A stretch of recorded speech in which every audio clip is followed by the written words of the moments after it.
자, 안녕하세요. 텍스튜브입니다. 요맘때쯤이면 이제 직장인분들은 연말정산이 이제 다 끝나셨겠죠. 그래서 연말정산 후에 이제 처음 급여를 받을 때 약간의 희비가 엇갈리기도 하는데요.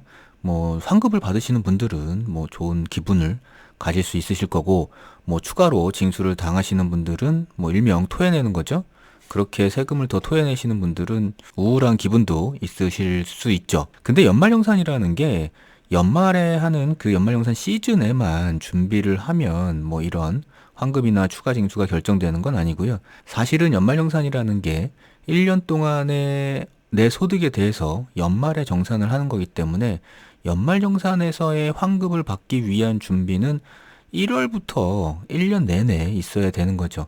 그리고 그러한 노력들이 얼마나 됐는지에 따라서 금액적으로도 아마 달라질 거고요. 오늘은 그런 의미에서 직장인분들이 미리 알고 준비하시면 도움이 될 만한 개정된 연말정산 내용에 대해서 좀 알아보려고 해요. 일단 출산 및 육아수당에 대한 비과세 한도가 상향됐죠. 요거는 이제 본인이나 배우자가 출산을 하거나 아니면 6세 이하 자녀가 있는 경우에 회사에서 보육을 목적으로 혹은 양육을 목적으로 별도의 수당을 지급받는 경우에는 그 금액에 대해서 비과세를 해주는데, 그게 원래는 월 10만 원까지였고요. 이제 올해부터는 월 20만 원까지 요 한도가 상향됐습니다. 근데 요 출산 관련해 가지고요. 이 비과세되는 수당에 대해서 이렇게 개정이 돼서 늘려놨는데, 최근에 제가 올린 영상을 보시면 그 출산 장려금을 이제 요즘에는 기업에서 지급하는 경우들이 있죠. 근데 이제 그 지급에 대해서 기존에 세법에서 규정을 하고 있지 않았기 때문에 과세 문제가 지금 계속 이슈가 되고 있는데, 아마 그거는 이제 세금을 없게 하거나 혹은 이제 저율의 세금이 적용될 수 있도록 개정이 될 텐데, 그게 개정이 되면서 아마도 이 출산이나 보육, 양육에 대한 수당의 비과세 부분도 대폭 아마 상향이 될 걸로 보입니다. 일단 올해는 아니더라도 내년이나 뭐 참고적으로 알아두시면 좋을 것 같고요. 그리고 이제 연말정산에서 주로 의료비 세액공제 이런 거 많이 나오는데, 요게 한도에 약간 변화가 생겼어요. 그러니까 의료비 세액공제라는 거는 보통 15%의 세액 공제를 갖고 있잖아요. 근데 이제 난임 시술비나 뭐 특정한 경우에는 30%나 20%까지 그 세액 공제율이 높아지는데, 요 의료비 세액 공제는 기본적으로 한도가 있었어요. 기본 공제 대상자에 대해서.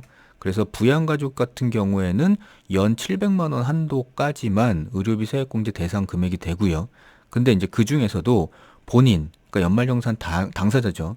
그러니까 본인이나 아니면 부양가족 중에서도 65세 이상, 그리고 장애인인 경우에는 한도가 없이 의료비 세액 공제 대상 금액이 되거든요. 근데 여기에 이제 6세 이하 부양가족도 한도 없이 의료비 세액 공제 대상이 되는 걸로 개정이 됐습니다. 그 다음에 뭐 이렇게 빈번한 경우는 아닌데요. 직무발명보상금이라는 게 있어요. 주로 이제 연구개발 업무가 있는 회사에서 특허 관련해가지고 많이 일어나는데, 요렇게 직무발명보상금이라는 걸 회사에서 지급하게 되면 500만 원까지 비과세하는 규정이 있었죠. 근데 요게 이제 조세 회피 목적으로 자꾸 이용을 하다 보니까 약간의 조금씩 보완이 들어가는데, 올해부터는 이제 사용자 등하고 특수관계에 있는 종업원 같은 경우에는 여기 비과세 대상에서 직무발명보상금을 받더라도 제외가 되는 거고요. 그 다음에 우리 그 주택담보대출 있으신 분들 중에 연말정산에서 소득공제 받는 경우가 있어요. 그러니까 뭐냐면 이자 상환액, 그러니까 장기주택 저당차입금의 이자 상환액이라고 불리우는 요 주택담보대출에 대한 이자 부분 있잖아요. 그러니까 요거에 대해서 소득공제를 받으시는 분들이 있는데, 제가 지난번에도 한번 말씀드렸는데 요 장기주택 저당차입금의 이자 상환액 소득공제 대상은 단순히 주택뿐만 아니고요. 그러니까 분양권에 대해서도 가능합니다. 그래서 거기에 담보로 대출이 있는 경우 일정한 요건을 충족하게 되면 그 대출에 대한 이자 상환액을 소득공제를 해주는데요. 여기서 이제 일정한 요건은 뭐 여러 가지가 있어요. 세대주부터 해가지고 상환 기간이 몇 년이냐, 그리고 금리가 고정금리냐 변동금리냐, 뭐 요런 사항들에 따라 가지고 금액적으로 차등하게 공제를 해주는데, 이게 기존에는 300만 원에서 1,800만 원까지 요렇게 범위를 주고서는 차등 공제를 해줬던 범위를 좀 늘렸죠. 그래서 공제 대상 금액을 600만 원에서 2천만 원까지로 늘렸어요. 그리고 또 하나 여기에 대상이 되는 주택이 기준시가 5억 원 이하인 주택을 대상으로 했거든요. 근데 요거를 이제 기준시가 6억 원 대상인 주택까지 올리면서 소득공제 대상이 확대가 됐죠. 그래서 이 장기주택 저당 차입금의 이자 상환의 소득공제를 받으시는 분들이 조금 더 아마 늘어날 것으로 보이고요. 그리고 연말정산에서 이제 기부금에 대해서 약간 바뀌었는데 3천만 원을 초과하는 경우에는 30%까지 세액 공제를 해줬는데요.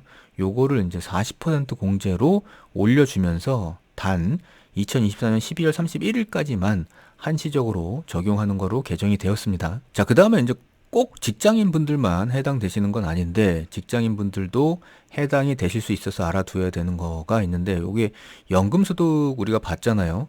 나중에 그러면 이제 연금소득을 받았을 때 연금소득도 원칙적으로는 종합소득에 해당되기 때문에 종합소득세 신고를 종합과세를 해야 되는데 이 연금소득 중에 분리과세로 끝나는 연금소득이 있어요.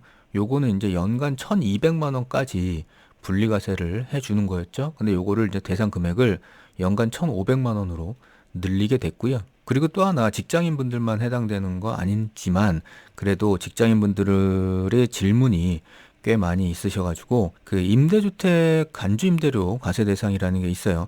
그러니까 주택을 임대하게 되면 일정 요건에 해당이 되면 요것도 역시 과세가 되는데 그 과세 될 때 보면요.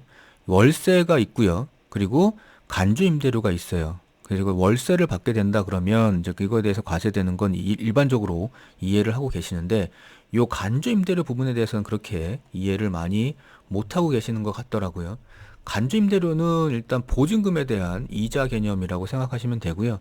이 간주 임대료를 그 과세 대상으로 하고 있는 경우에는 요 요건이 있어요. 그러니까 3주택 이상 소유를 해야 되고 여기에서의 이 주택들의 보증금 합계가 3억 원을 초과하게 되면 이 보증금에 대해서도 이자를 계산해가지고 그 부분을 과세를 하고 있는데 여기 3주택에서 주택수에 제외되는 것들이 있어서요. 일명 소형주택이라고 하는데 요게 이제 40제곱미터 이하이고 기준 시가가 2억 원 이하인 주택을 얘기하거든요. 그리고 요 3주택에 대해서 계산을 할 때 요 소형주택을 제외시키는 규정이 원래는 2023년 12월 31일까지 적용으로 지난해 끝났어야 돼요.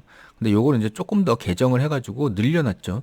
그래서 2026년 12월 31일까지는 간주 임대료를 계산하기 위해서 주택수를 산정할 때 요 3주택에서 소형 주택은 제외시키고 간주 임대료 대상 주택수를 계산하게 되는 겁니다. 자, 그래서 올해부터 달라지는 개정된 세법 중에서 직장인분들의 연말정산과 직접적으로 관련되어 있는 것들 몇 가지를 알아봤고요. 아마도 그 직장인분들께서 연말에 성공한 연말정산이 되시려면 미리미리 준비를 하셔야 되고요. 그리고 그렇게 준비를 하시려면 일단 먼저 개정이 어떤 부분이 됐는지도 알아두셔야겠죠.